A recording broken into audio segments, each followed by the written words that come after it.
So I need you to have a pre-tournament ritual.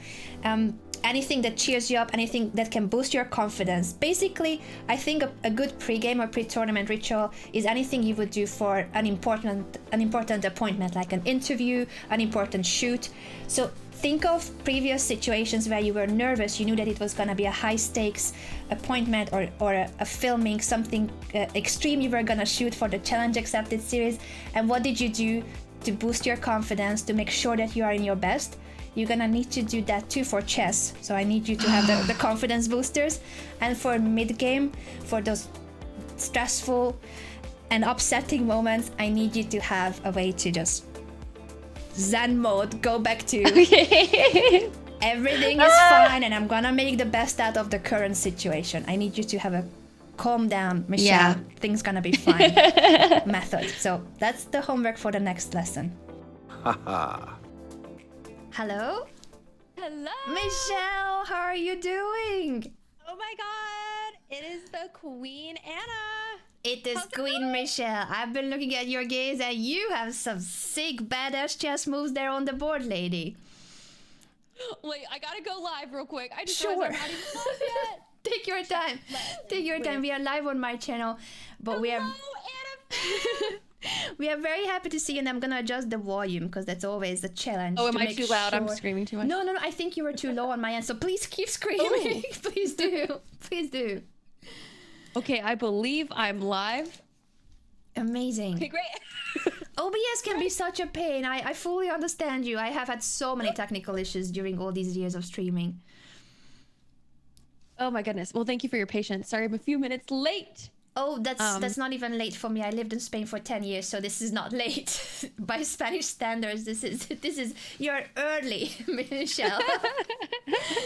You're early. I'm here.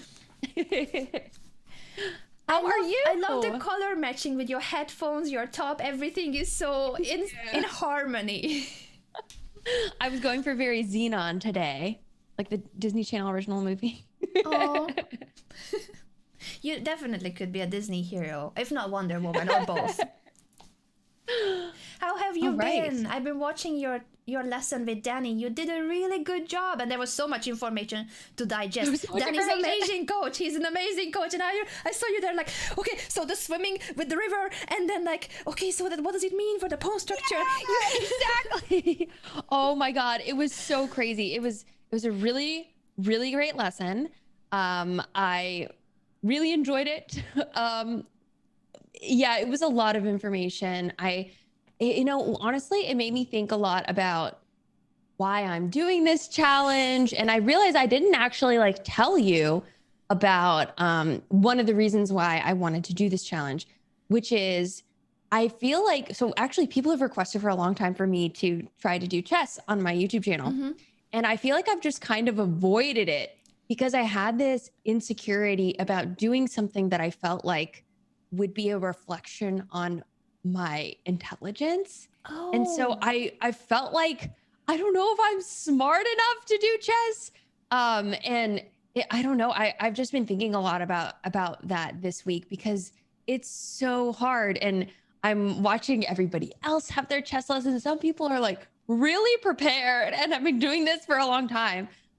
So I'm sort of working through that, which has been an interesting challenge for this week, if that makes sense.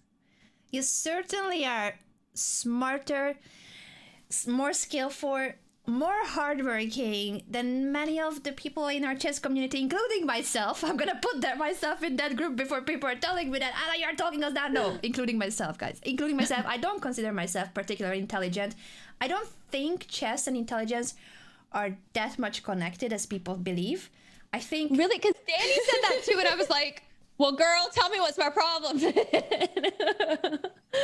What do you think it is then? I feel like it's a stereotype that has sometimes served us, sometimes it gives us a bit of a, oh yeah, so the chess people are the nerdy people, they're good at maths and they like computer games and they're not very social. Like these type of stereotypes I think have been harmful too, because I don't think that chess people are like that to start with. Maybe you find people like that, but you also find people who are totally the opposite of that. So these stereotypes, I guess, in every community and in every subculture can be rather too restricting of what we believe of those people, how we perceive them.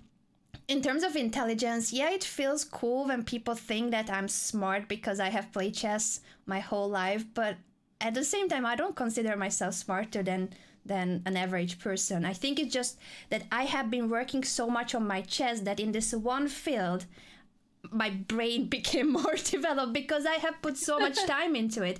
It's just like with anything that you dedicate time to. I don't think it makes us smarter or that we are smarter by default.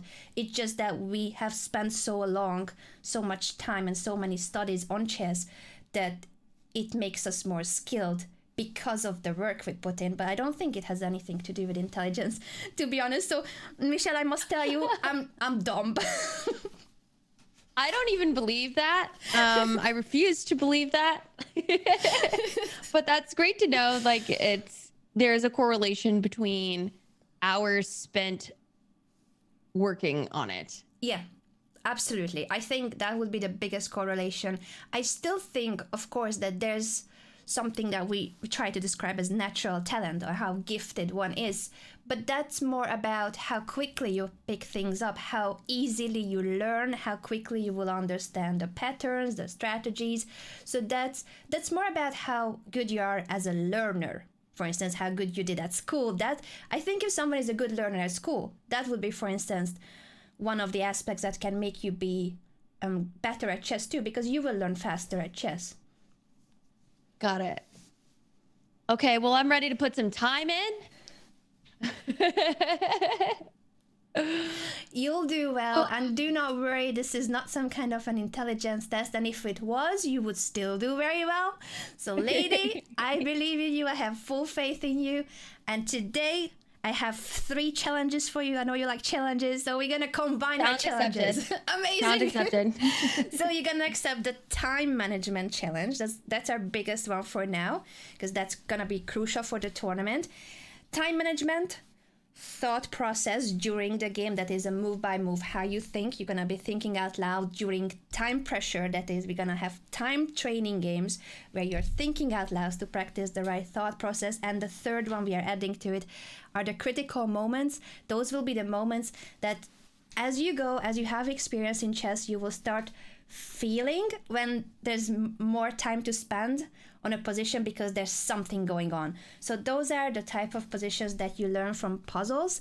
But at the start of your chess, it's very difficult to know when they are on the board. So I'm gonna be your little alarm bell. I'm gonna be telling you when to pay more attention as we go through the training games. But first and foremost, I need you to practice today time management together with the right thinking, and also to be very practical, because that's something that we were discussing at the end of our previous lesson, that I feel like you always try to find the best move, and today we're gonna be just fine with okay moves too. We're gonna be very practical. But when there's a critical move, you're gonna want to find the best move, because those will be the moments when maybe a queen is hanging, maybe there's a checkmate pattern, maybe Castlemania. There's a Castlemania on the board. Castlemania. Castlemania. Castlemania. There's gonna be so many moments of Castlemania. I can see that coming. I can see that. Yay. So before we get into that part, that's gonna be the main part of the lesson, if you're happy with that, I just want to bring up one of your games, because I want to show you what you're already capable of. Because I was impressed with this game of yours. If you are in chess.com, I can show you this game. Oh, what happened to my cameras too? OBS is so funny because we are using the same layout and call in Zoom, and at the same time it just looks different every time. I don't know why it cannot remember where the camera is supposed to be. I'm just gonna fix this real quick.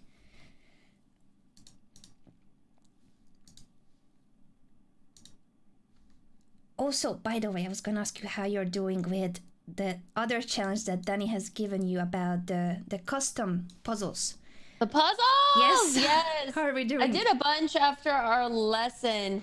It was really helpful, actually. Even though it felt like some of them I was like sort of doing the same thing over and over again, I felt like in the games to follow that I played, it really did help find those positions more quickly. That's good. That's good. I was watching you practice some of the patterns linked to the F2 and F7 squares, as Danny taught you. That's the most vulnerable around the king without costling. Yeah, I wrote that down. Very important theme. And the back rank checkmates, I think you were already very much aware of it. But the more you practice, the easier it becomes to notice the more difficult ones. As Danny was explaining. Some of these will be 3, 4, 5, 6 move combinations with the base of a back rank checkmate. So it's good that you're solving the more complex ones too. I'm almost there with the template, Michelle. Thank you for your patience. Of course. I wish this could just save it like this. I thought normally it does. And then there are days when it doesn't. I still think it's not as cool as the green Danny you had on screen during your lesson. How does that happen? I would like to do it. Like, I would like to have that effect if I could. Green Danny is the best. Green Danny's the best. Let me know if you're in live chess, and I'm gonna invite you to an analysis board. And we're gonna start with this game of yours. I'm gonna invite you now. So this is gonna be our warm-up, and then I'm throwing you back into the rink. The lion's den. Mm-hmm. The lion's den it is. It's not gonna be as shocking as the other time with the blitz games. I'm not gonna torture you that much this time, but we're gonna train really hard. So this is a game of yours that you played, I think about 2 days ago. You're playing with the white pieces. You went for your structure, defending that pawn with the c pawn, developing the knight, developing the bishop, and then your opponent made this move. And I think Michelle here went like, I mean, I can't quote your thinking, but I assume that you were looking at this pawn, asking yourself, is this a good move? Is this a pawn that I can take, or is this a pawn that I should run away from because it's attacking your bishop? And then you decided, no, that's hanging. I'm going to take it. Your opponent moved the bishop, and then you thought, okay, they want to trade. I can trade too. So you ended up trading, and their knight is on the rim, which is not a good location for the knight. So this was a logical capture to take that bishop. You go for your little structure here. Pawns are perfectly placed for the bishop to develop. You took back with the e-pawn to open up this file for later, and you couldn't take with the c-pawn because it was pinned. So well noted that you can take back with the other pawn always. Bishop out, and then they took this pawn. And again, I wasn't there in person, but I would assume you were looking at this knight asking, is this a good move? And then you took it because it was not a good move. It was a free knight. Your opponent realized you can't take with the pawn, but they didn't realize you can also take with the knight. So you ended up capturing a knight now after the free pawn. They went here with the knight, and here I think you probably were looking at that knight if you can capture it, but then you must have realized that the bishop is guarding it. So this time Michelle didn't capture, but she castled. Safety first. The king is now Castlemania indeed. Now the rook can come. First step of Castlemania. The knight jumped here. You're moving the rook. Castlemania, staring already at the opponent's king with your rook. Then they attacked your queen, and you said, "No way, I'm giving you the queen. I need it for Castlemania." Yes. They moved their queen, and you said, I'm gonna attack that just to see what's going on here. And this is hanging too at the same time. So your opponent kind of went, I'm gonna take the free knight.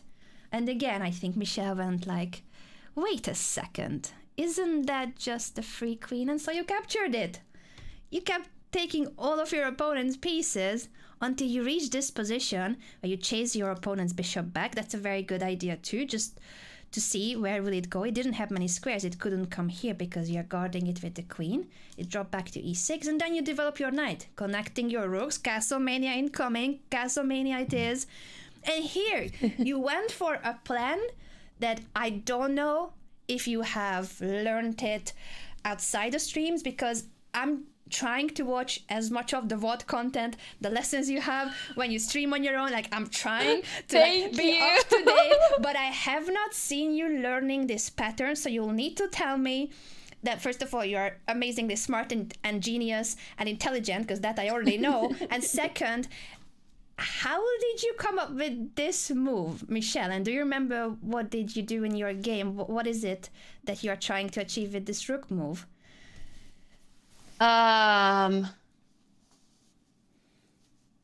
I wanted to get the rook in the game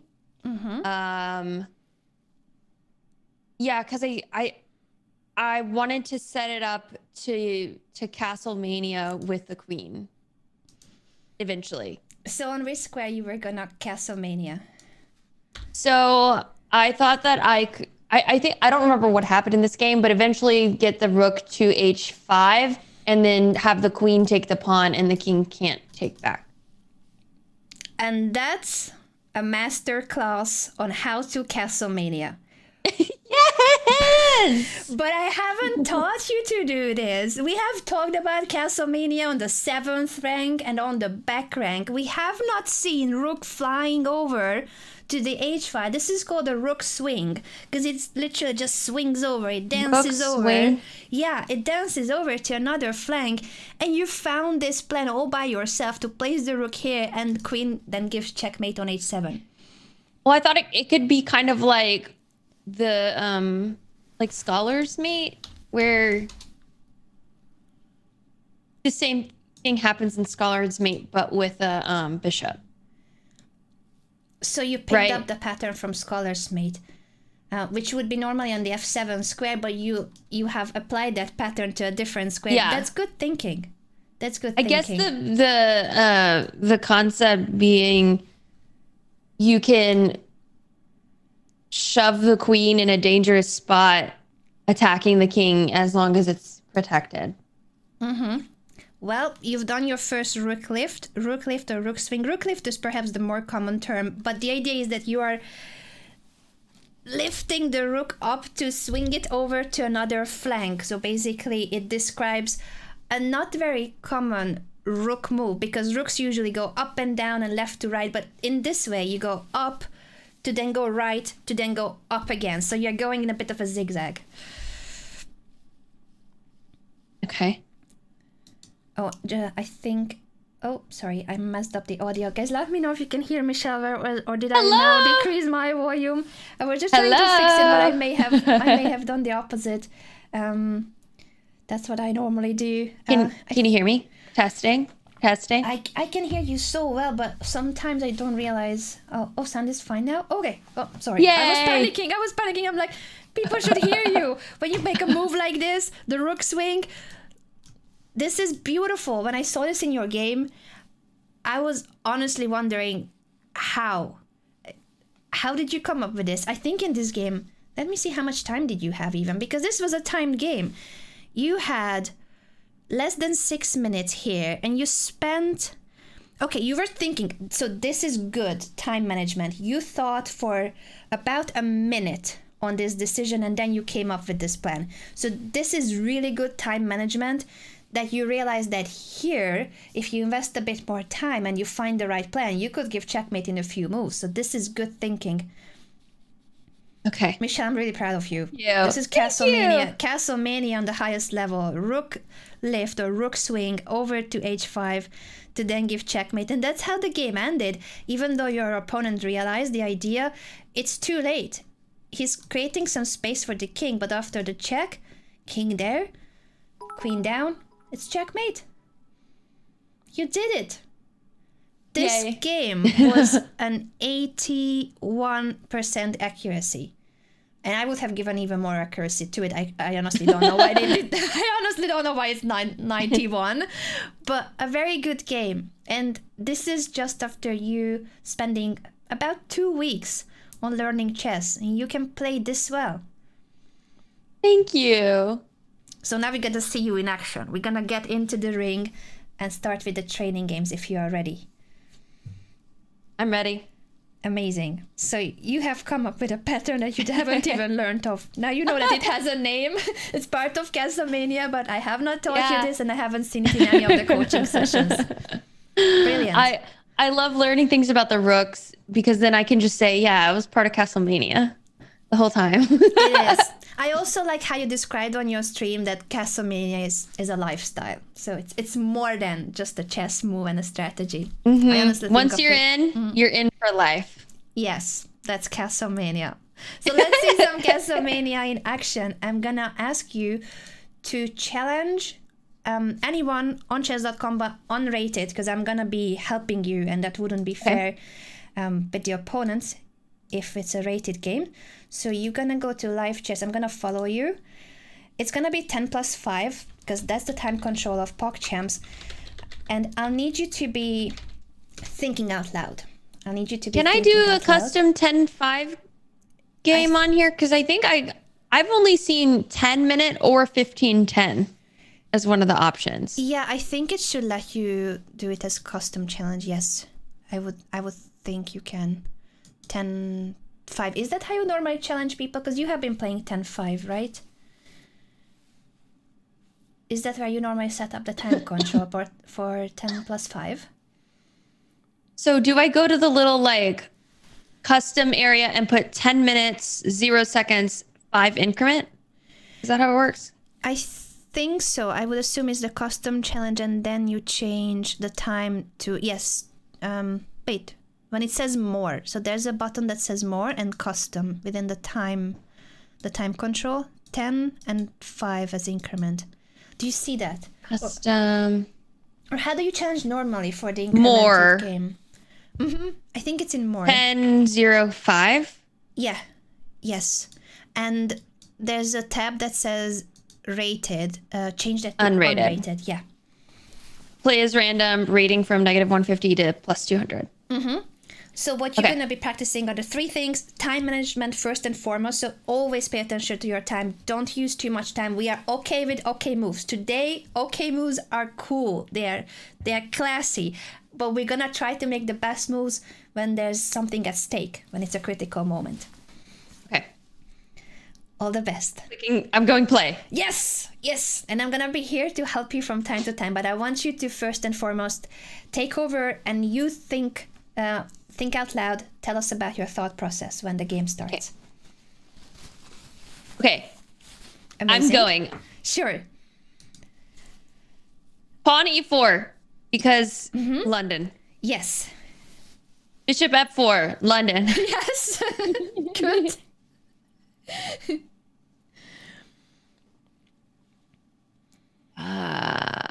Okay. Amazing. London. I'm gonna critical moment. I will go bishop g3 because I don't want to lose my bishop. Think about the position for a bit longer. I'm not going there. I'm gonna go bishop g5. So before you panic, you need to scan the full board. Remember what we were practicing on the how to spot winning moves. The king and unprotected pieces are always things that you need to look at. King and unprotected pieces. Okay. King and unprotected pieces. So my bishop is unprotected, or it is protected right now. But I don't want to lose it. How about the opponent's pieces? Because I think you focus a lot on your own pieces, being a bit defensive. Think of their pieces too. Oh, I could go bishop b5 and check. That would be a check. Apart from the check that you can give, anything else to note in Black's camp? Oh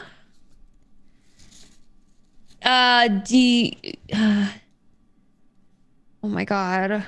Don't worry, you still have a lot of time, and this is a critical moment, so it's okay to spend longer here. What have they just played? That's also always a clue what they have just played. That they moved the knight? Yeah. To h5? How's it doing? Oh, it's oh my god, my queen. It's all right. Oh my god. You were searching for something more complex. It happens sometimes that you're looking for something more difficult than this.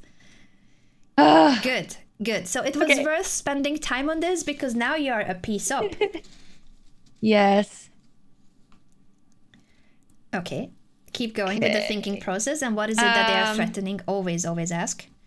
Okay, they are threatening my queen. However, I can just move my queen one rank forward and oh no, but the bishop. Never mind. I'm. Don't worry. And you can always draw arrows, highlight squares so that you make sure that your move is safe.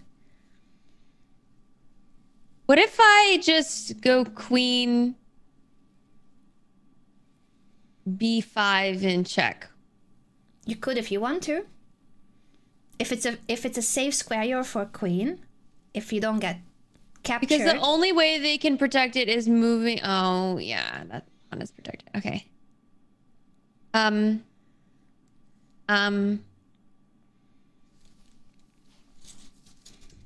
It's also okay to go for retreating moves if you feel that it's safer, because you went out there with the queen to capture the knight. You don't have to hang out there. You don't have to stay there. Okay. I'm just gonna go. You know what? Can I go queen b5? Or is that? Sure. I guess I already know how. No, I already know how it's gonna end though. That's all right. If you like that move, go for it. If your queen doesn't. No, I'll retreat. I'll retreat. I'm back. Honestly, it wasn't a bad move. They possibly would have chased you back with a pawn push like c6. But it's okay. It's okay. If you feel that something is really tempting to play and it's not a blunder, so that your piece is not hanging on that square, you can go for it. I know you like those aggressive queen moves, but you try not to go for them. You try to be more solid with the queen. What's next? I'm just going to continue my London. Mm-hmm. All right. What is the opponent doing? Threatening my bishop. All right. So we need to... I could advance my pawn to d5 to threaten their knight. Yeah, if you want to create a counter threat. No.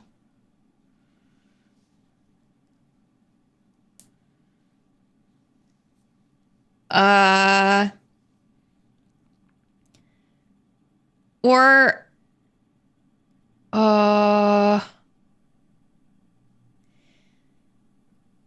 remember that you can also just go for okay moves. This is not like your life is depending on it. You just don't want to lose the bishop, but it's not like there's only one solution. You can do many things here. Okay. And you're up a piece. I don't know if that was a good move. Don't put that much pressure on yourself finding the best moves again, because you're up a piece. So anything that keeps that piece up on the board. Now, for instance, what has opened up? You need to see what has changed in the position. Oh, I can take the queen. Yeah, and you're up a piece, so you do want to simplify the position. Good. And again, what is their threat? What has been their threat all this time? Pawn taking the bishop. Yeah, so let's just I can go bishop g5 check. Very good. You have created a new square for your bishop after the queen trade. Nice. Excellent. So we're gonna work up that speed a little more, because now you're behind on the clock. Okay. What is their threat? To take my bishop, but I kind of just want to take their bishop. Sure, go for it. Excellent. And while they are thinking of how to take back, you can already think of your next move to save time. Okay, I need to develop my knights. I should have castled a while ago, I think. Don't worry, you went for a free piece, so that took you some time to capture. That's why you haven't castled yet. Don't worry about it. That's a great move. Nice. Developing. Now I'm threatening their pawn. Very good. Dang it. Don't worry. What's next? You're a piece up. You just need to develop your pieces. Excellent. On which flank do you want to castle? Right side. King side. Okay. So you will still need to develop the bishop, right? Yes. All right. I'm going to go bishop c5. And bishop to c4. Sure, just check if C4. they have any threat, because they have pushed that pawn. Are they threatening to attack your knight? And if they do, will you have a square to jump to? You just need to double check that their threat is not a big deal. I don't think it is. Okay, amazing.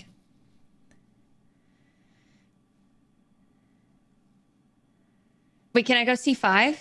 b5? If you want to, go for it. Again, there's so many okay moves in the position, and all you need is okay moves.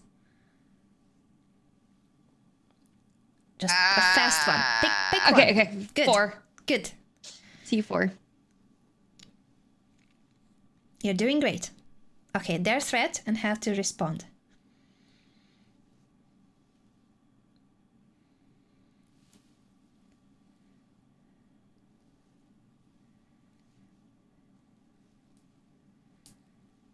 I'm gonna go knight h4. Sure. That's a safe square. It's not the most optimal, but we I don't want to know, lose knight the on knight. the fridge is cringe. That's a new one. That's a new one. Amazing. But at least it's not hanging and you're up a piece. So as long as you can keep your material up, you're doing fine. And now we are ready to castle. You can decide between castle king side or castle queen side. And we need to hurry up. Remember, you're down to your final 5 minutes. Okay, I'm gonna castle king side. Sure.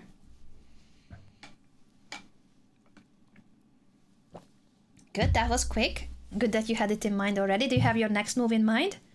Oh, but sometimes you... Well, I gotta take that rook. I'm gonna go for it. Of course, sometimes your opponent gives you an alternative. Amazing. How to proceed? You're up a rook now.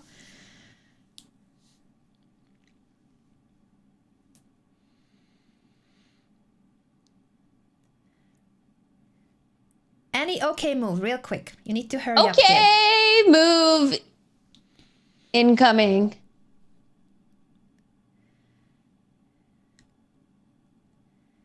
Okay, move. Very good, improving the knight. I want to open the file. Good, for your rooks, I believe, because Castlemania incoming. Castlemania. Indeed. Okay, they're not really threatening anything. Now, here's a question I have. Should I take when I'm moving rooks out into an open file, should I move the king rook first or the other one? Good question. Here you only have one open file, so most likely you will move either and then try to bring both of them. You're going to try to stack. All right. You're going to try to double those rooks. If there were two open files, then it's more directing, more oriented, which one goes which to which. But here there's only one, so you probably want both of them there on top of each other. So how can you double rooks? Okay, I just need to move one up a bit. Yeah, I'll make sure that it's a safe move, just so that there's nothing capturing it or attacking it. Okay, I'm going rook.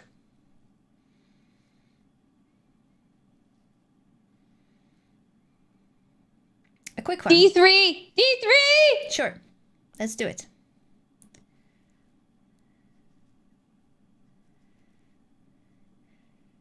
All right, let's proceed with your plan. Unless they are attacking something, you just keep going with your plan. Okay, so rook D1. Good.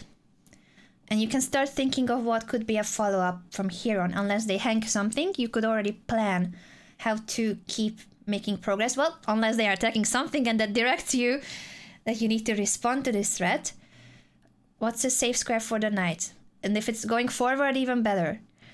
Okay, I kind of just want to go knight F6, even though it'll just be taken by the rook. So if you know that they're gonna take it, do you still want to do it? No. Give me a safe square. I'm gonna go C5. Excellent, because they cannot attack it there. Very good job. Nice. Castlemania. Here we go. Okay, so I'm gonna go here. Yes. Rook D8. Is that a safe square? No, it's not. Okay, can I?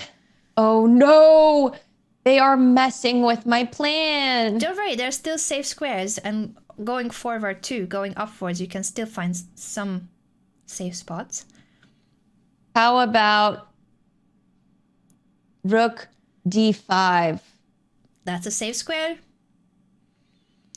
Quick, down to 2.5 minutes, and we need to hurry up from here and just make sure that you keep your pieces safe. So, okay moves. You are up a rook.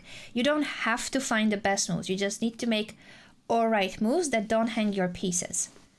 Okay.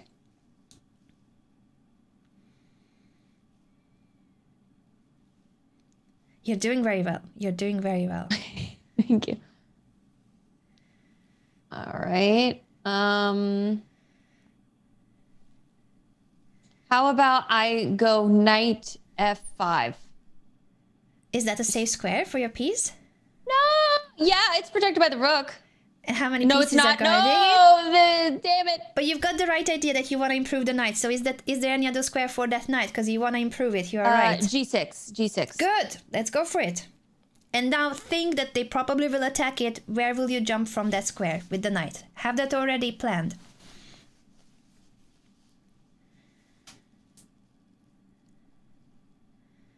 I'm gonna go E5. Good. You're simplifying the position. You're trading their knight. And that knight was guarding the D8 square, guarding the E5 square. So you're getting closer to approaching their king. Excellent. Yeah, if they take it, then we would take back and be in check. Very good. You can pre-move that. You can pre-move the capture. So I was telling you, if you still have pre-move enabled, you can capture with your rook your own knight. And I think I have enable pre-moves. Okay, save. So you move your D5 rook over to your knight. Got it. Yay! Is that your first pre-move ever, Michelle? Yes. We did it. When you have captures, you can pre-move them freely. Okay, what's next? They have moved the king away. Let's use Castlemania strategy here. Okay, so I would go rook E7. Is that a safe square? No, I would go... You've got two rooks, remember. Okay, I think I need to bring my rook back onto the D file. You could do that, or you could use the one that's already there. So you can either double rooks again. D8. Rook D8. Excellent, you already have the back rank. If it's a safe square, let's go for it.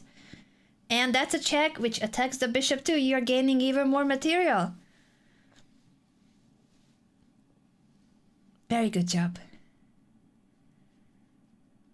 Okay. So your plan was to? Rook E7, but... Oh, I could just take the bishop. Yep, free stuff. That's always a good move, unless they are threatening checkmate. Then, of course, we should be careful. But for now, doing great. Okay. I could go knight E6, which is check and protected by the rook.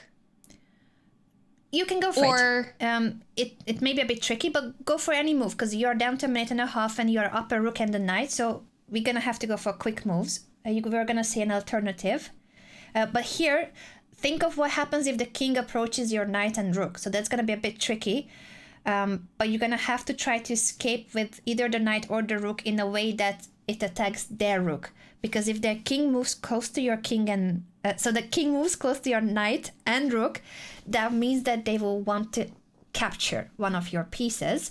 Can you visualize that? And you're going to need to be ready for that. What do you do there? Even if you lose some of the material, just make sure you don't lose it all, because you're up a rook and a knight.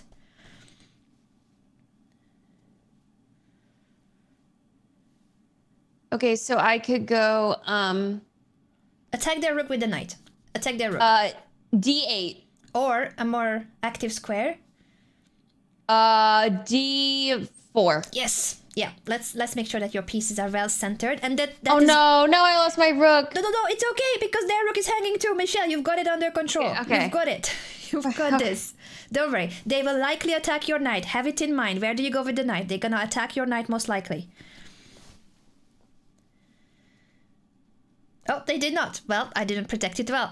Protect it. But in that case, you can keep gobbling up material. I can just have my rook take a pawn. Yep. Quick. Excellent. And start thinking of the next moves. Very good. So they only have pawns and king. What will be your strategy? How to win this? Eat all the pawns. Eat all the pawns is a good strategy, and promote a pawn is too a good strategy. So let's do that real quick. Very good. Oh my god, I have no time. You can pre-move it. So if you have a pass pawn and they have nothing to attack your pieces with, pre-move c5. Push that pawn before they make a move. Excellent. Push it again. Wait, maybe now we should think. Enough of free moves. Critical moment, they have a pass pawn almost. Yeah. So you can use it when there's nothing that they can threaten with. You can pre-move again, because now they don't have a pass pawn anymore. And you can pre-move now, moving the rook away. Just to a safe square. Don't move it close to the king. Good. And this is how you win time on the clock. Okay. Very good. Oh my god! You can pre-move, for instance, taking that pawn. Oh, I told you too late because they were likely to take that pawn. You can now pre-move pushing because you're gonna promote, and then you can pre-move promoting. Okay, got it. And now it's time for Castlemania. Yes.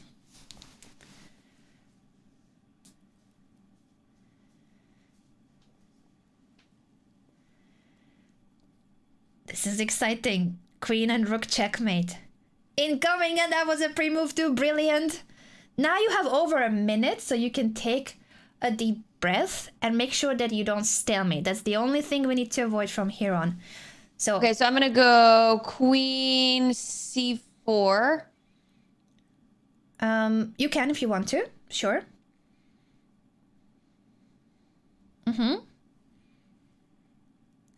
What's your next move? How do you want to place your queen and rook? Now I want to go.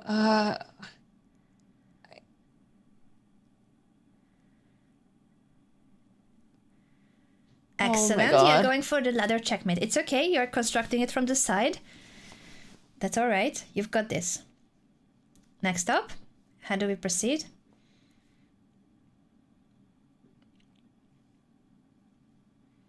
Okay. So now you are switching to that side. That's also good.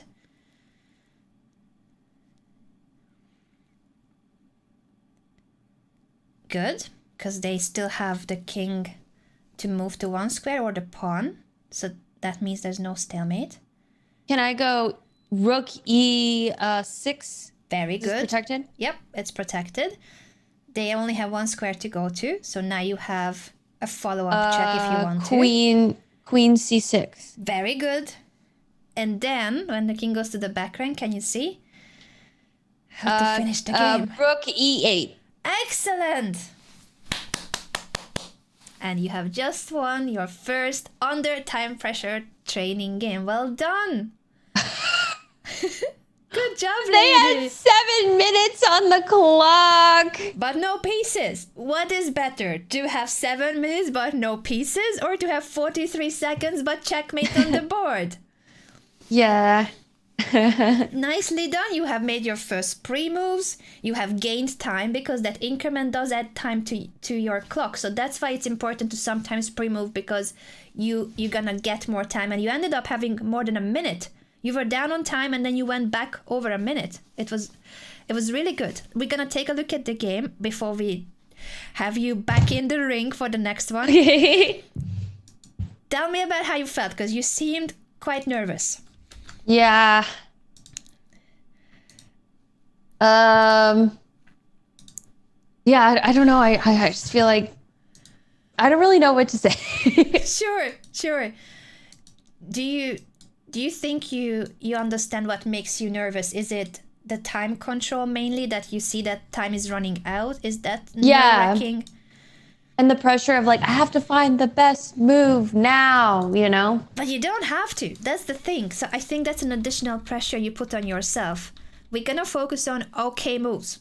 Michelle, I know you're a perfectionist in that sense, that you want the best, you want to do your best, but okay moves are very practical. And then in critical moments, you play the best move, you capture their pieces. So I only need you to play the best move when it's a critical decision, and I'm gonna tell you when it's critical. Until then, okay moves, just okay moves. Anything that doesn't hang your pieces. Developing, castling, anything that doesn't hang your pieces is fine.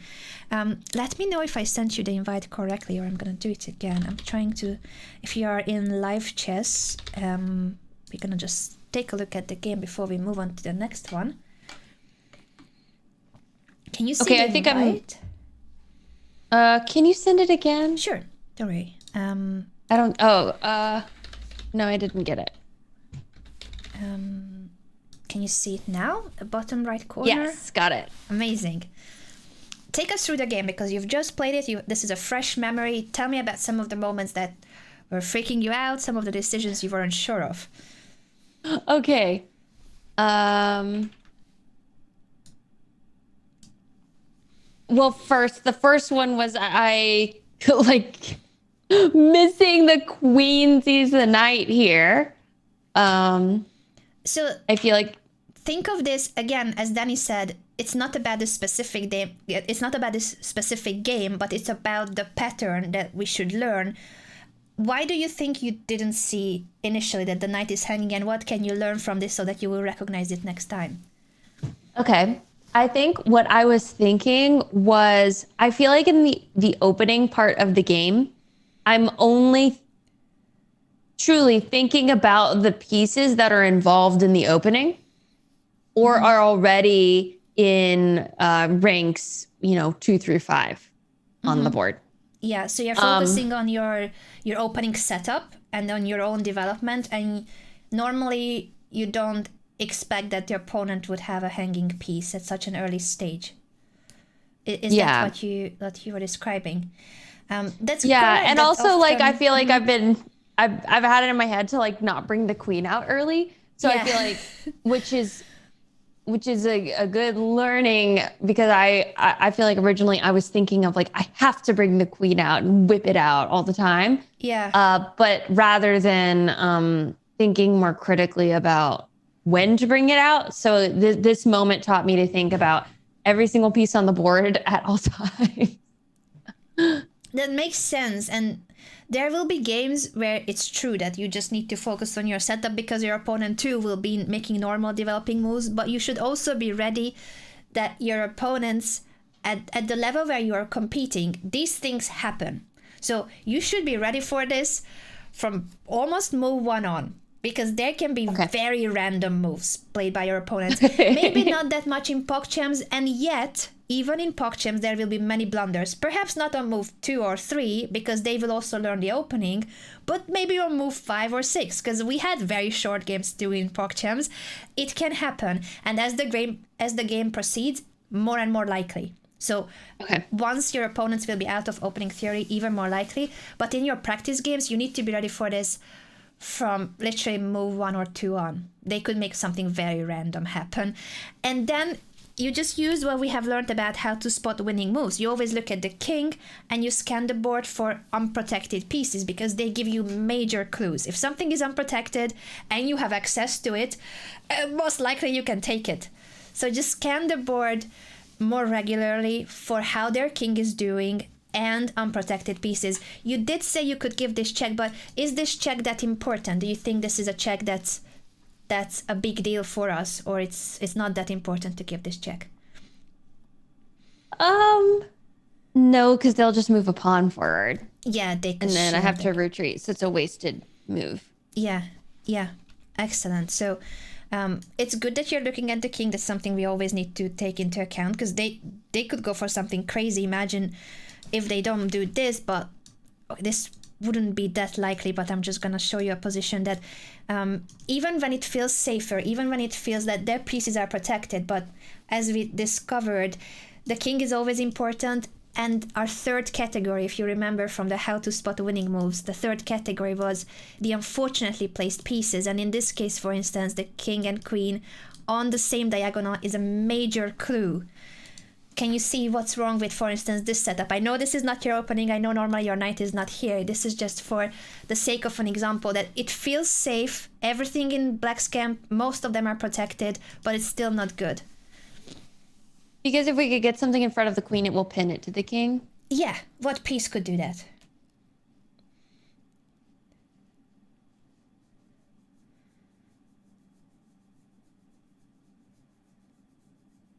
I mean, if I bring my bishop out, the queen will just take it.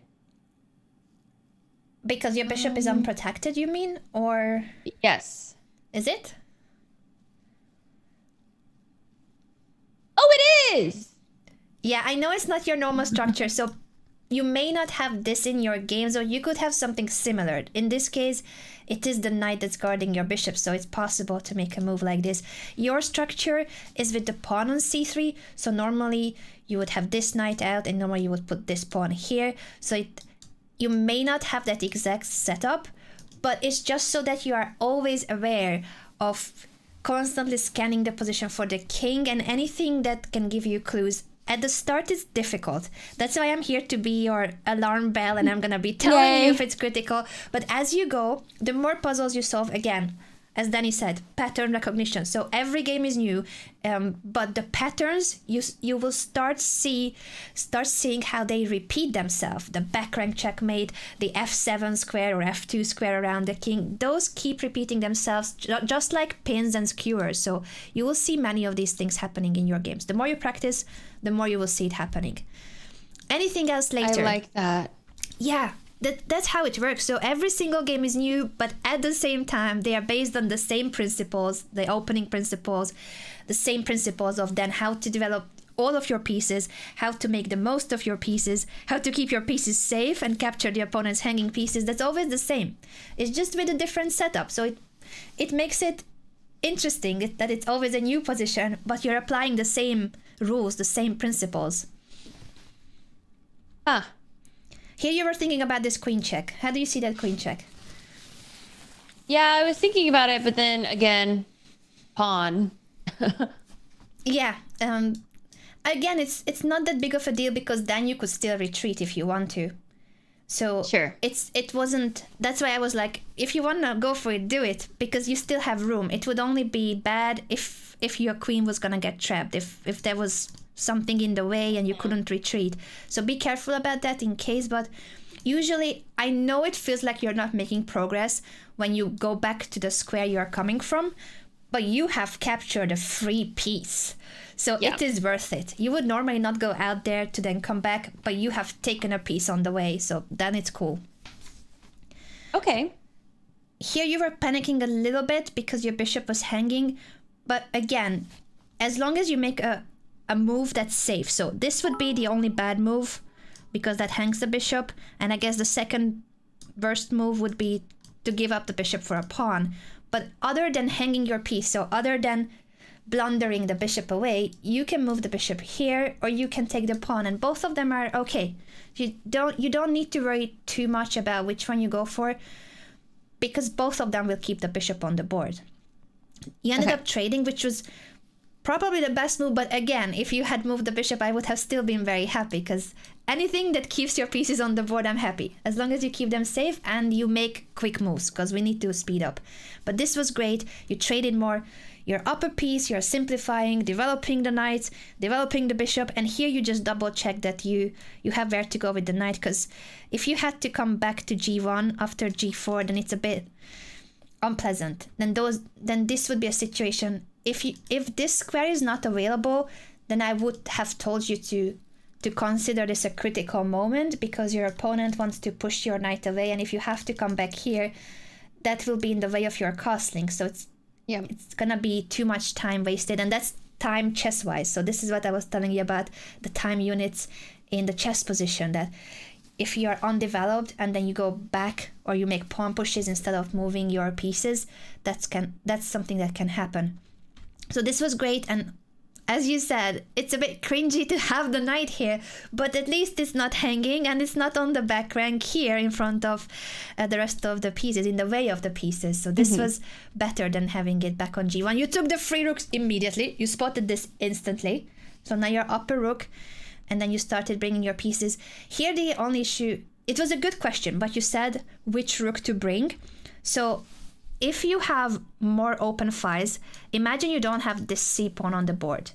Then how would you bring your rooks if you don't have a c-pawn? Where would you place? A to C and F to D. Yeah.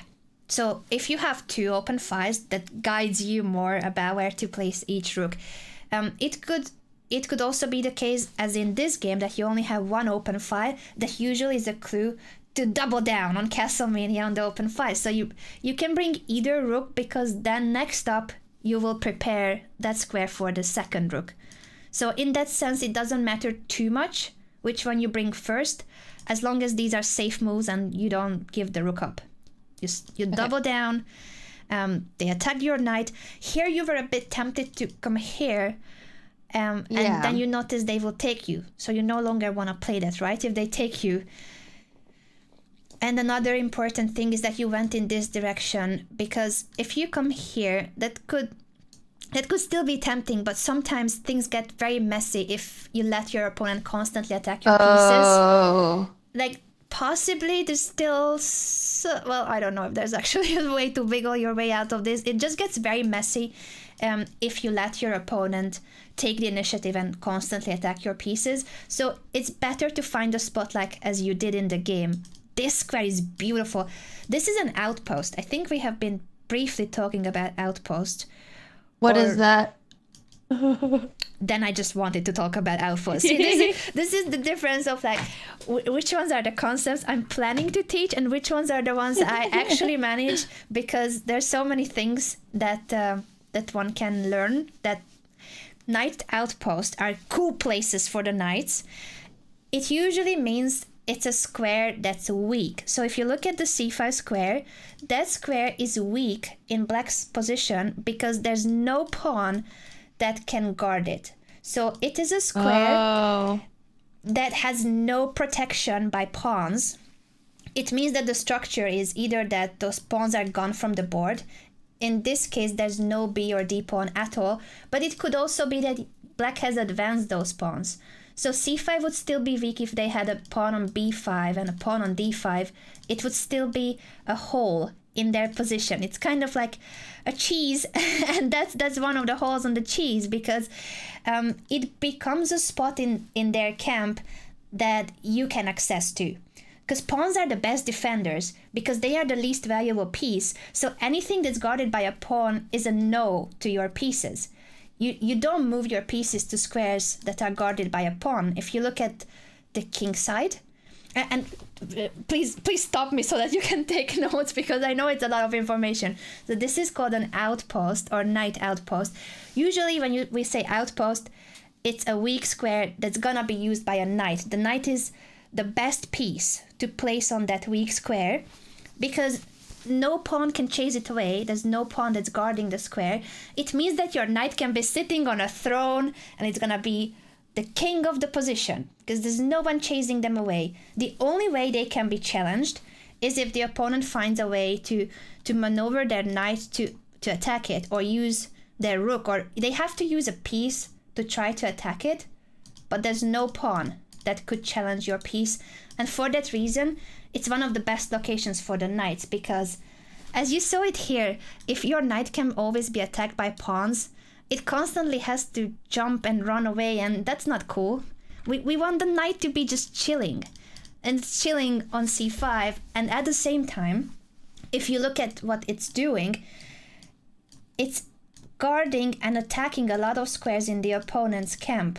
So it's usually, we call it an outpost when it's in the camp of the opponent, a square that's weak because there's no pawn that's guarding it. And then it's a really cool spot, especially for knights. As opposed to other squares like this, that's not an outpost because that's guarded by a pawn. So we definitely don't want to move, let me just make a random move for black. We don't want to move the knights to any of the squares that are guarded by pawns. Pawns are really cool as defenders. They don't let you move here. They don't let you move here. There's so many squares that the pawns are guarding. They are the wall in front of the opponent's king that we need to break through. So this is one way of breaking through, because if you notice a square that has no protection of pawns, it means that that's your access point. That's an entry point to their territory. You could describe outpost that way. By in this situation, would, like the way the board is currently, would a4 be another move, another place my knight could go that is an outpost? I know it's a weaker outpost, but because it's also not protected. Very good question. In that sense, yes. So by definition, it could be. At the same time, we don't really consider them outposts. This is tricky because you're right. By definition, this square would be similar to what I have described. Some of the differences, this square is more in your territory than theirs. So it's still on the 4th rank. Usually an outpost is on the 5th or 6th rank. It's more in their camp than yours. And the closer to the center, the better. So you usually look for outposts on the more central files. Definitely not the edge. The edge of the board is very rare. the more central usually the better. So any of these 4, or maybe sometimes even B or G, that depends more on the position. But because you know that the center of the board is the most important, the closer your pieces are to the center and the closer the outpost is to the center, usually the better, because it's controlling a lot of important squares. While if it's on the edge of the board, let me just make a waiting move and place it here. Here it's not really doing anything because, again, it's controlling more squares in your camp. Yeah. It would be good as a temporary location to then jump to here. Like, it would be good to make this move if you are coming from a different direction, because you would have this square in mind. So you want to go to C5. You want to have it here. But that was a very good question. Okay. It was so good that your camera decided to turn off. Okay. And I know this can be a lot of information, so please always ask, and we clarify it more. I can show you more examples. Anything that you want me to, I'm here to do so. That all made sense to me, I think. Amazing. So this square, you spotted this location for the knight even without knowing about outposts. And that means that your chess instinct is getting better and better, because it was your intuition suggesting that you should go that way and not this way. Very good. Excellent job.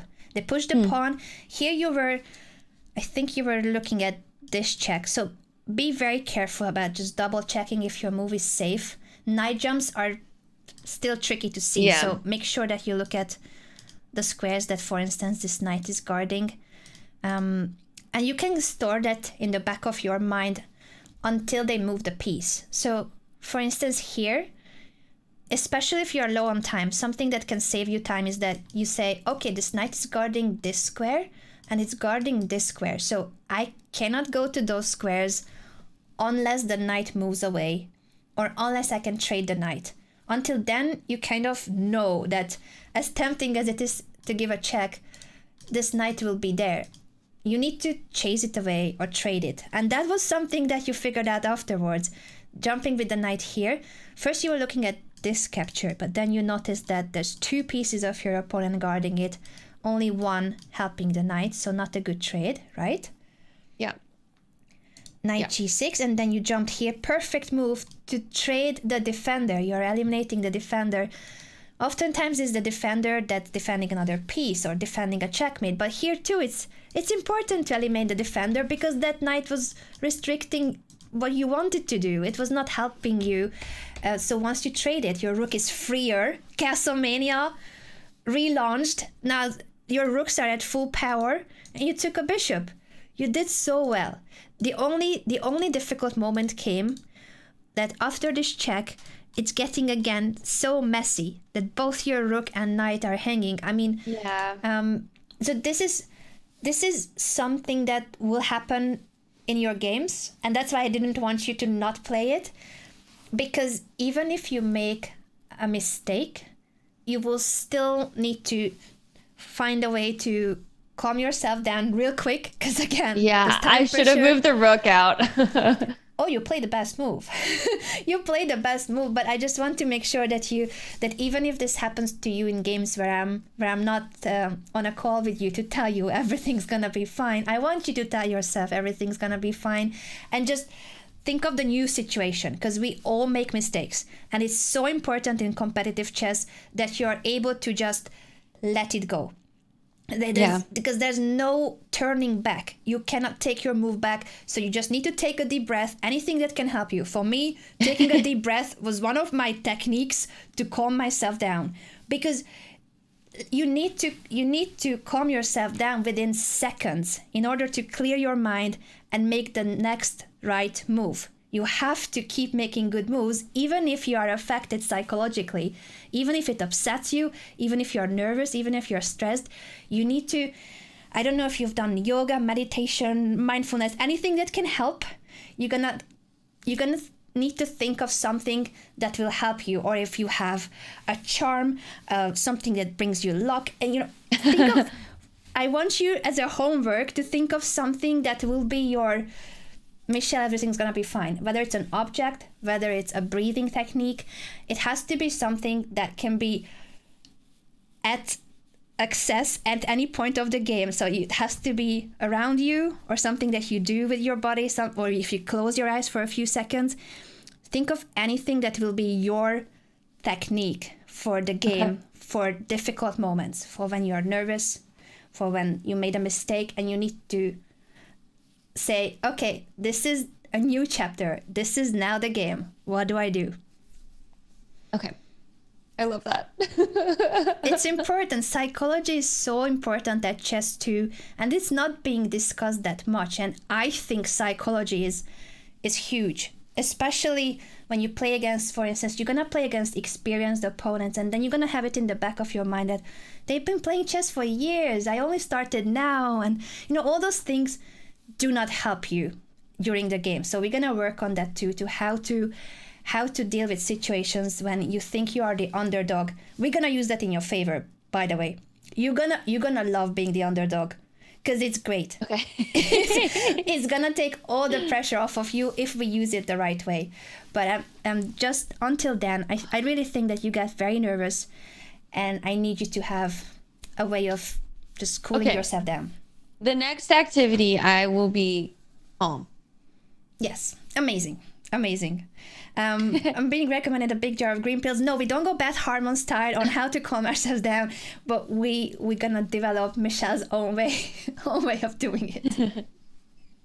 Amazing. So if you're calm in this moment, you will realize that even though it feels like you're in trouble, you can wiggle your way out if you attack their piece. So when two pieces are hanging, one way in which you can hopefully get out of it is if you jump away with one of them by attacking another piece of theirs, so counter-attacking. Remember that we create a same or similar value threat or a bigger threat. In this case, if our rook is hanging, if you attack their rook, that's also a way out, right? Mm-hmm. So you were thinking of this move, and then I was just hinting at you to find a more active square, because if you compare knight going to the back rank or knight going here, which one is more active? Which one is better placed? The one that's more in the action on d4. Yeah. And another thing, but you were so low on time, I didn't want you to get too distracted by my explanation. If you had gone here, they moved the rook here. What are they threatening? My knight. Tell me all the threats. And oh my god, they could have checkmate. Yeah, Castlemania. They want a Castlemania your king. Yeah. Oh, Castlemania against me. I know, how dare. They cannot use your own weapon against you. How dare they do that? I didn't even think of that. Wow. You didn't have much time to think, and it's okay if you don't. I just need you to instinctively go for the more centralized placement of pieces, and also it's safer if your piece is guarded by your pawns. And if you now look at this, if they were to move the rook here, are they threatening a back rank mate with the knight here? No, because it's protected by the pawns. Mm-hmm. Yeah, so your knight is in the way and it's well guarded, so you could just move your rook away. You could capture the pawn or capture this pawn, anything you want to do, or move the rook away, but you're not getting checkmated. Okay. Amazing. And I think those were the key moments, because then you traded the rook, you captured all the pawns, you pre-moved, girl. You made your first ever pre-moves for the trade, and then you started pre-moving the pawn.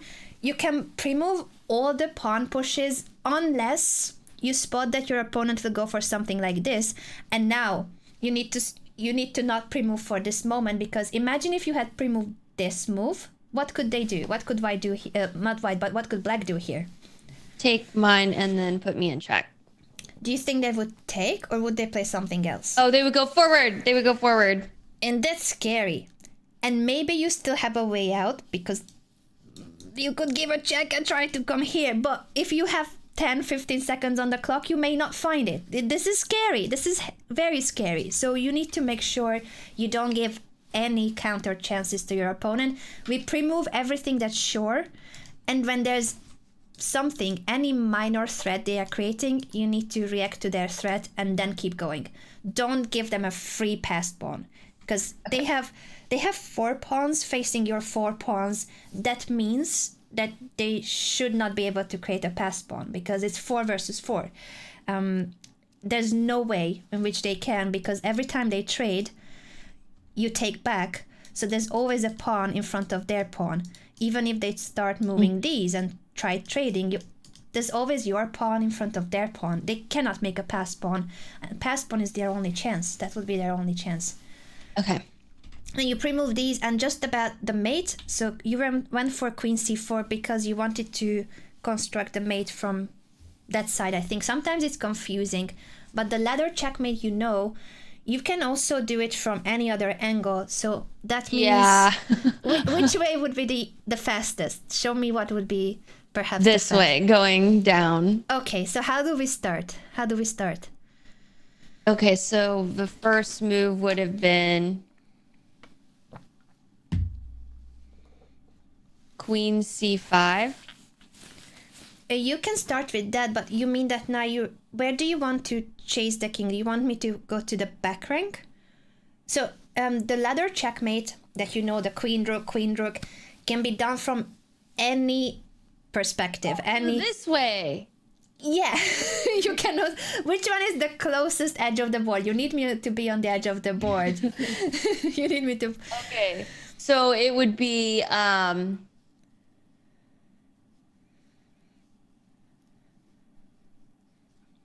my god. So it could have been rook f7. Yeah, and you are cutting the king, means that I can no longer come to any of these squares. Let's say I move here. Queen g8 to protect. Amazing. Castlemania. Do you need to move that, or do you have checkmate already? I know you're very excited about the rook moves, but maybe a different rook move is fine too. Because now you have your queen cutting my king. It's your queen that's cutting the g file. So your queen is restricting my king. So is it rook h7? Is that a checkmate? I think so. Let's do it, girl. Okay. Nice. Okay. Well done. But you were nervous, and I know there's time pressure and just general stress of competition, so it's okay if you don't go for the fastest mate. I just want you to always consider. I'm glad we did that though, because I knew it was possible. Yeah. But I just it looks different, right? You kind of need to turn your neck. Yes. Okay, this is mate. I can't wait for the competition if you're gonna do it for real. By then you're gonna be a pro, and you can, even if it's upside down or even if it's hanging from the ceiling, you will see it the same way. Very good job. Back into the ring. Okay. Next training game. And let me know until what time do you have time, because I know you have an appointment after this. So you let me know until what time can we train. Okay, yeah. I think I can do this until 12:50. Sure. So that's in... I'm very bad at time zones. Oh God, 30 more minutes. Sorry, time zone. 30. Sure. We have a half an hour, right? Yeah. Amazing. So we have time for one game. Yay. Amazing. I'm following you. Again, same task, just try to be calmer. And for the next training, you're gonna tell me what's your cool down, calm down, chill Michelle technique. Okay, I'm doing a 10-5, unrated, playing random. Amazing. Oh God. Okay, There we go. Humble Husky is your opponent. You've got the black pieces. Okay. Humble Husky has my flair next to their name. Probably they are watching. Hi, Humble Husky. Hello. Go for your setup. I remembered from my time with Daniel that if they go queen's pawn, I go knight f6. Very good. Now I'm going pawn on d6. Very good. Humble Husky is with us in the chat, but he's saying he's gonna mute. Thank you so much for being so supportive. Humble Husky! Such a cute name. And huskies in general are so cute. But I'm gonna stop distracting you. Your thought processes. Okay. Amazing. Castlemania. Good. Okay. Okay, let's see. I'm putting my head above water now that the opening is done. Good. Good. Let's see here. What can I do? So the next step to do is develop the rest of your pieces. Where do we place those? Okay, I can go, I can go bishop f5 because it's protected. Is that terrible? Will you want to take back with your G pawn though? So that's a pawn that is in front of your king and you usually need it for your protection. Okay, so then I won't do that. I'm just gonna go knight c6. So that's a move you will want to I remember. do, but then he taught you a pawn push, I think, before you make that knight move. Okay, I remember now. It's c5. C5, sure. That's the move. We are trying to attack the center of our opponent. And make the diagonal. Exactly. Make the diagonal. Exactly. Excellent. I'm just being told that the viewers on your channel may not see the board. I have the board all messed up. It's all right. I think it's because the tabs open on the right side. So if you close every tab but your game, then it should be fine. Okay, they castled. Fine. I'm gonna go.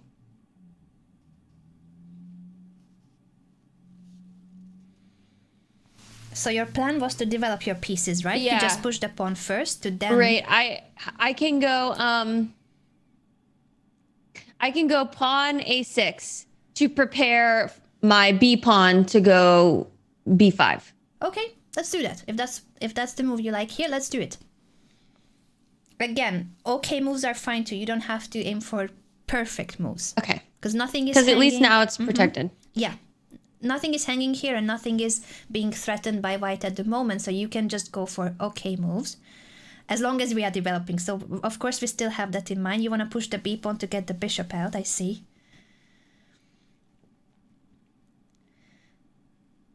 Now to save time, you can start thinking that after a6, you want to push your b pawn, right? But you should also have in mind that maybe they will try to stop you from doing it and they could push their pawn, the a pawn, to guard that square. Okay, they haven't. So if they haven't stopped your plan, then you just double check that nothing is hanging and go for it. Very good. Time efficiency. Very good. Now again, let's think what would be your next move unless something is hanging or something is attacked. I think I would go... Okay, now I need to think more critically. I kind of want to go queen a5. You want your queen out, but don't forget No. Don't forget that your minor pieces are higher priority when developing. So you want your minor pieces to be developed first. Okay, so then I'll just go pawn b4. It's good that you have an attacking plan in mind, but again, we need to develop our pieces first. So I need you to move the knight and bishop away from the back rank before you go for a direct punching of the opponent, because if they are ahead in development, and they are trying to attack, are they threatening anything? Just check if there's anything that they are attacking in this moment that you need to address, or can you continue with developing moves? I can continue. Okay, so both pawns are protected, yes. Very good. Now let's think of how to get the bishop and the knight out. I need you to develop those two pieces first. Okay, I'm gonna go knight c6. Okay. Right? Go for it. Yes. Go for it. Again, if it's not hanging, if it's a safe move, then go for it. Safe move. Excellent. And think about what would be your next developing move unless they threaten something or attack something. So just think of what would be your next ideal move if they don't threaten anything directly.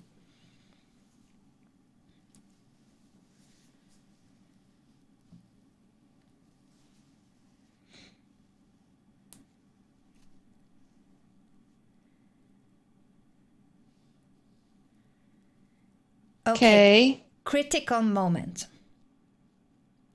Because they are attacking something, but maybe they are also missing something. I need you to think of this position critically, and you can spend longer here. What are they threatening is the first question. My pawn on c5. What are the options you have with that pawn? I can move it forward. What happens if you move it forward? It forks the bishop and the knight. Amazing. So either the knight will have to move, yeah, because it's protected. Very good job. It's protected and it's a fork. Let's go for it. Amazing. I'm just being told that maybe my concept of minor pieces wasn't that clear. Do you know what I mean when I say minor pieces? Because my viewers are saying it's not that obvious. What do I mean? Do you mean pawns? Okay, that was the confusion. Pawns are not. So we don't normally refer to pawns as pieces, even though they are pieces. But I know they are just so tiny. They are the least valuable. So when we talk about pieces, we talk about the big stuff. We talk about the knights, the bishops, the rooks, queens, and king. Minor pieces are the knights and the bishops, and heavy pieces or major pieces are the queen and the rook. So that's where the confusion comes from. I didn't mean that you develop your pawns. We don't develop pawns. The pawns you push to gain space for your pieces, to control the center, those are the purposes of the pawns, and of course to shield your king. But we mainly push the pawns to help the pieces that are the minor pieces, knights and bishops. Ooh, what is your opponent threatening?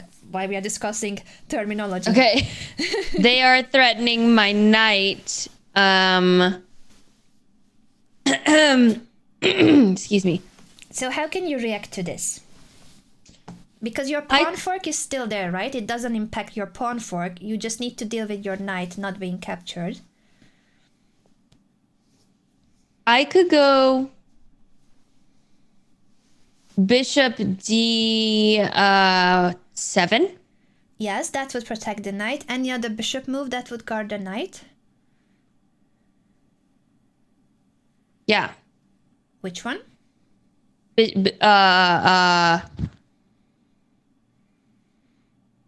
Bishop b7. Yeah, which one looks more active to you? You can play both again because both guard the knight, but tell me which one you like more. I kind of like d7. Sure, go for it. If you like it more, quick move, defends the knight, and you are still having this pawn fork between the bishop and their knight, so you're gonna win one of their pieces. Very good job. Now, if they move either the bishop or the knight, you're gonna capture the piece that hasn't moved, right? So you can already kind of remove that in your brain. You don't physically move it on the board, but this is just so that you decided that if they move the bishop, you take the knight. If they move the knight, you take the bishop. Unless that knight or bishop move is something crazy, like if the bishop captures your pawn in front of the king, then you're gonna need to react to that. But if they move something normal, I think you already have your move planned. So that's good. That's very helpful for time management. Now let's see what Humble Husky comes up with. But so far, very good. And look at the time management being evened out. You're now both on about 6 minutes. So very good job.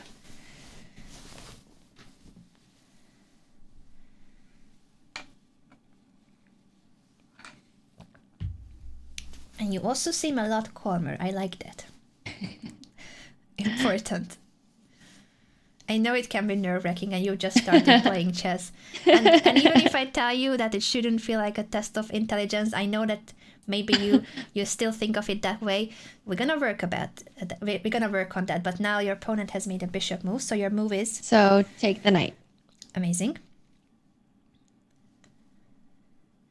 And think what happens if they capture your pawn back. So you can think in advance what would be your next move.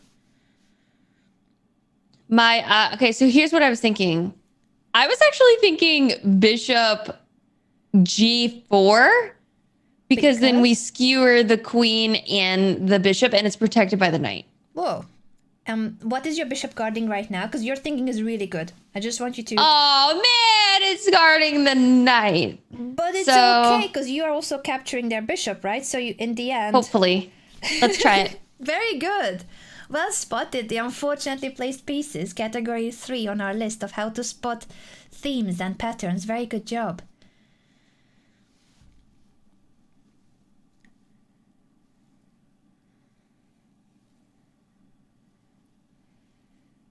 I'm being told, I think by your lovely moderator, that Michelle is calmer because she knows she's going to use her stress to make some people suffer in about an hour. Is that the mod workout that's upcoming next?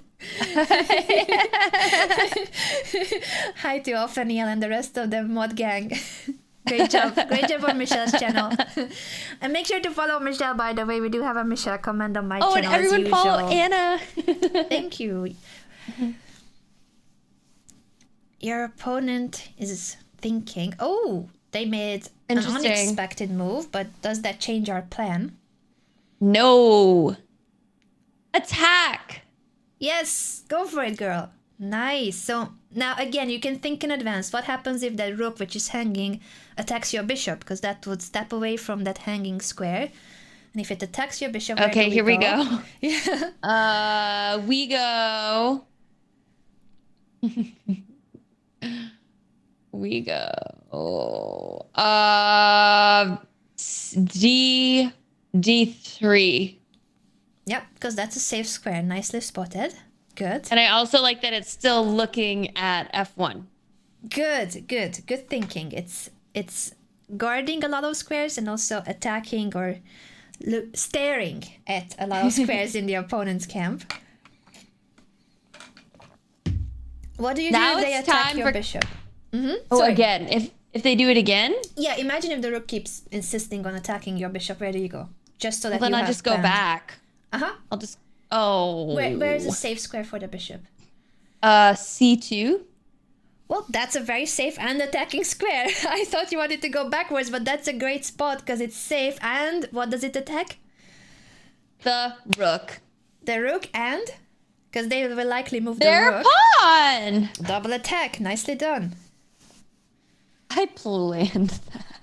Yeah, I saw that coming. I knew it was part of your plan. Obvious. Okay, now I'm going to take this pawn. Amazing. Good. So we are a piece up, and you are also gobbling up some pawns. What would be next if they don't do anything that threatens directly your pieces?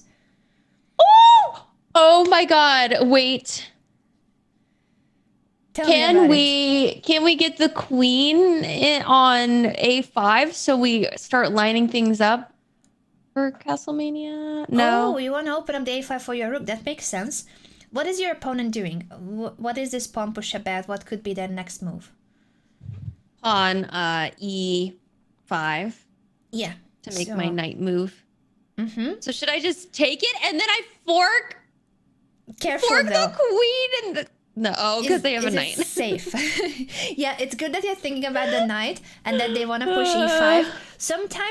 Sometimes you can let that happen, but if it looks aggressive and scary, you can also, in advance, step away from it. What would be an interesting jump for the knight? You wanted to create a fork about the queen. H5.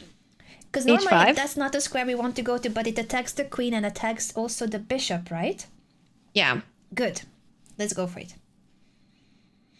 So even though your knight was not hanging, but you preemptively respond to that threat, because now when they push e5, you have a free hand at what you will do, because nothing major will be hanging, it's only your pawn.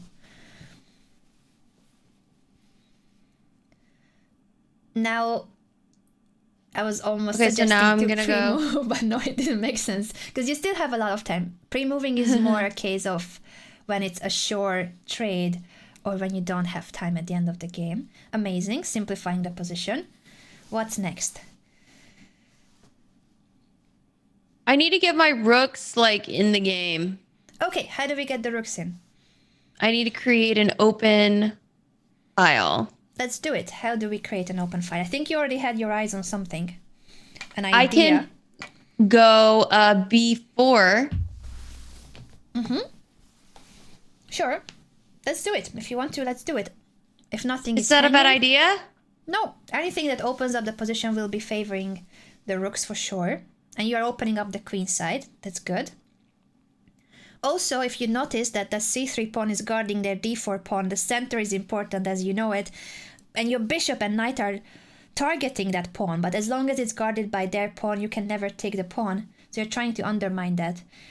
They moved the rook to the 3rd rank. I think they have some bad intentions with the rook lift that we learned about. Remember what's a rook lift or rook swing?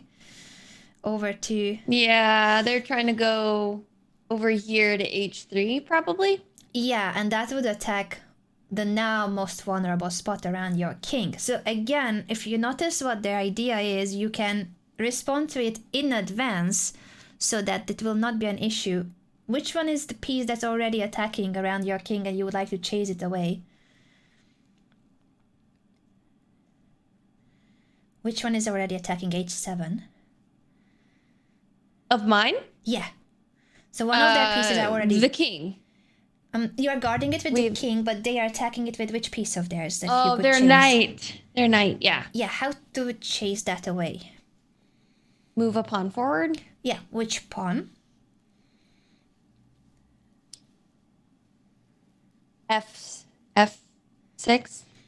So you have 2 pawns that you can choose Oh, from. I guess H6. Yeah. And since you're running low on time, I'm going to let you make the move and then we discuss why it's better than the other one. Because the F7 pawn, imagine you would have moved the other pawn, the F pawn. That pawn is guarding a square that's super important in your camp. That would have been a hole. That would have been like an outpost. There would have been a square. E6 would have become very weak. Can you visualize after the pawn push? Yeah. The knight would have jumped to E6, forking the queen, the rook, and the bishop. Well, next, sorry, it's not happening because your bishop is looking at it. I'm blundering too, my pieces away. But in general, you don't want to create weaknesses like that. So it wasn't working. I was seeing ghosts.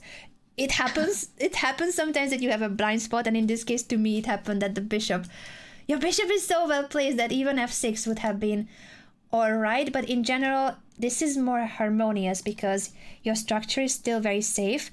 And you're not closing down the diagonal of the bishop. So another disadvantage of pushing the F pawn is that it's in front of your pawn. It's in front of your bishop, that pawn. Oh, they are counterattacking. How do we respond to this?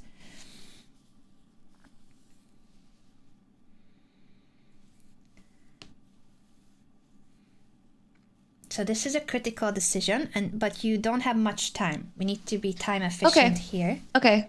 I mean, if they're threatening knights, I could threaten a more important piece. So I'm thinking I could go bishop c4. Yeah.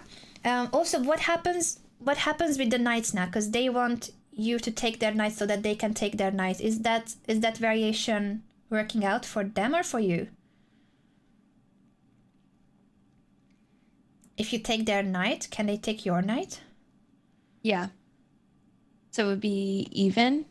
And there's nothing else hanging. I don't think so. Is there? Oh my God. Don't worry, we can figure this out. If not, if you don't want to do that, just search for a safe move for your knight, because that's the one that's hanging. Can you jump away by attacking something?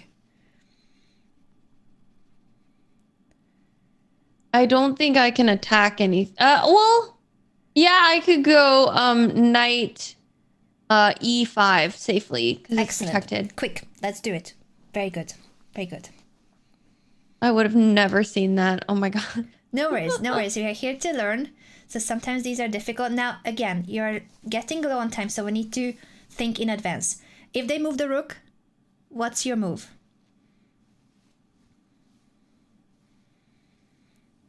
If they move take the knight. Take the knight. Yeah, and if they move the knight, you'll normally take their rook.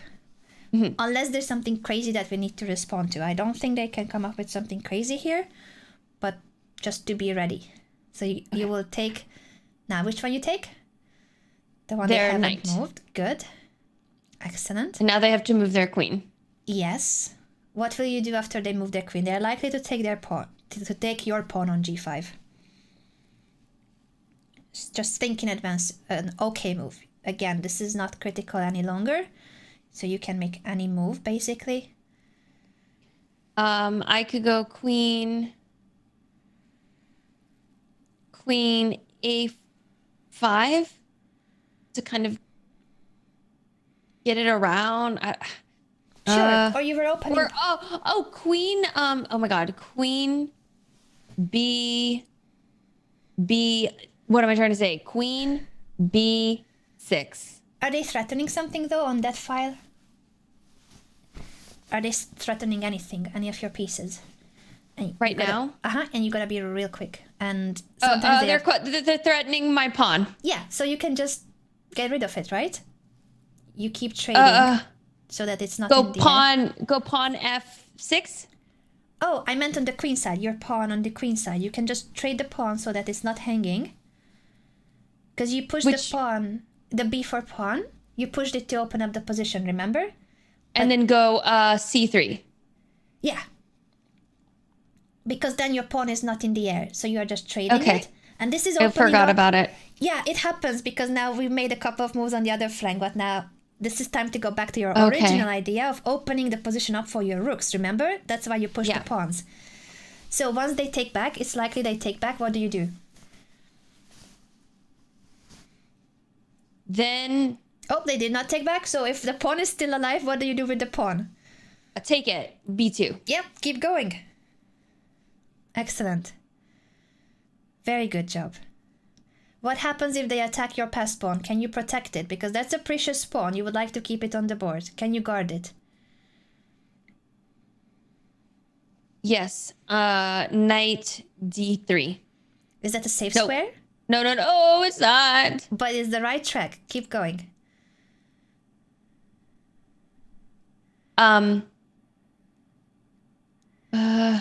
Quick, another square for the knight. Rook. It's okay. Try to guard I don't know the other ones. The knight. If not, make any other move. Any move. Knight. Oh my God. Yep. Very good job. Very good. But so now stupid. I'm sorry. No. This is one of the best moves. This is great.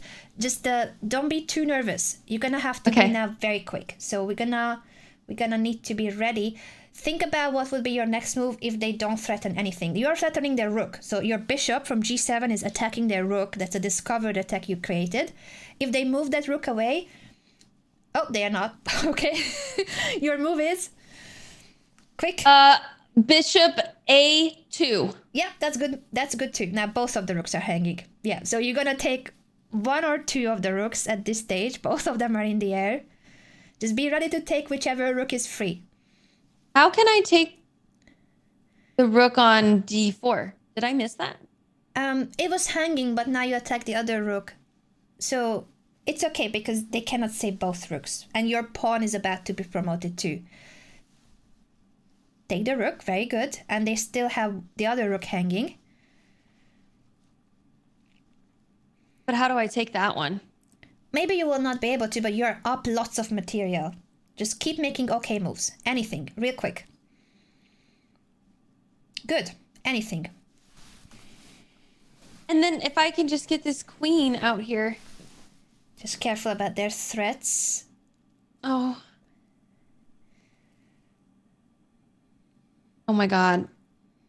Oh my God. Remember their rook? Remember their rook? That is still an issue for them? Oh. So you still have lots of material. You have more than a queen.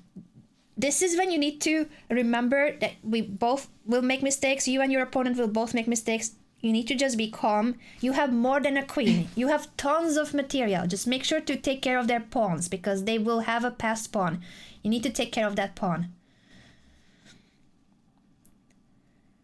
Okay, get rid of their pawn. You don't want them to have a passed pawn.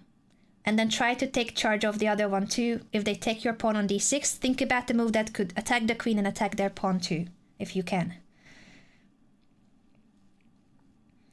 Or if not, just any move real quick.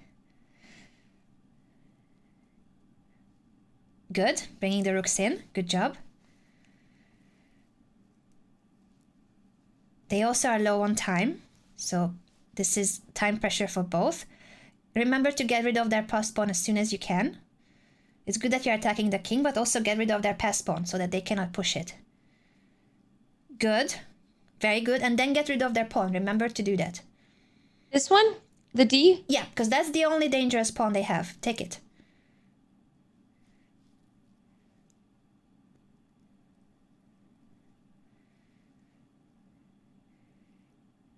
Okay. Now everything is guarded. And they are low on time. They may run out of time. Oh!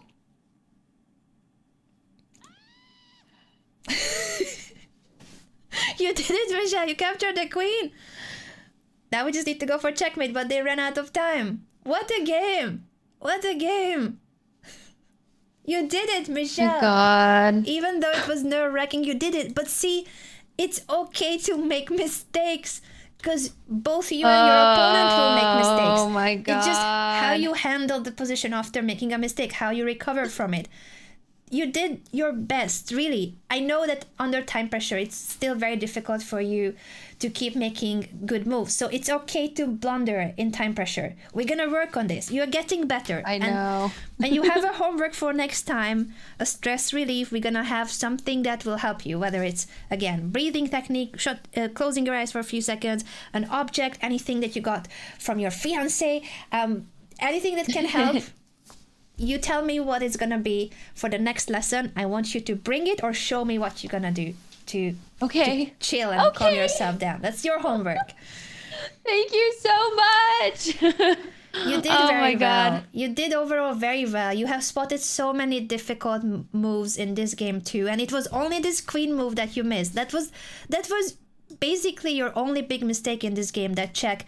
And that's not easy to see. You had 20 seconds in that position. So don't worry about not seeing that your queen was going to get captured there, because you were super low on time and you've only been playing chess for 2 weeks, and overall you've done amazing. And even after blundering your queen, you are still up material.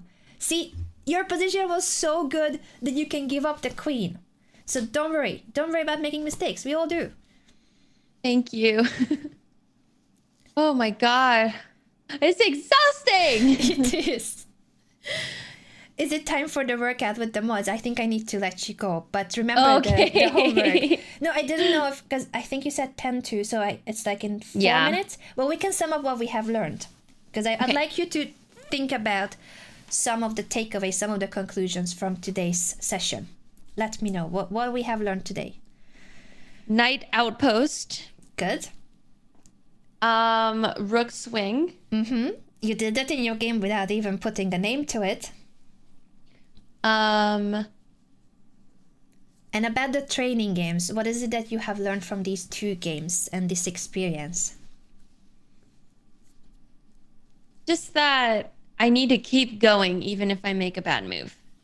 Always. It's a new page. And we cannot take the move back, but we can still have an impact on what we do in the current position and in the future position. So it's very important that you find a way to calm yourself down mid-game too. So I'll need you to have a pre-game ritual. I don't know if you watch tennis or any other sports where you can literally see the players with their ritual, like Rafa Nadal, what he does before serving.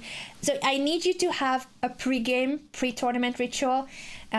Anything that cheers you up, anything that can boost your confidence. Basically, I think a good pre-game or pre-tournament ritual is anything you would do for an important appointment, like an interview, an important shoot. So think of previous situations where you were nervous. You knew that it was going to be a high-stakes appointment or a filming, something extreme you were going to shoot for the Challenge Accepted series. And what did you do to boost your confidence, to make sure that you are in your best? You're going to need to do that too for chess. So I need you to have the confidence boosters.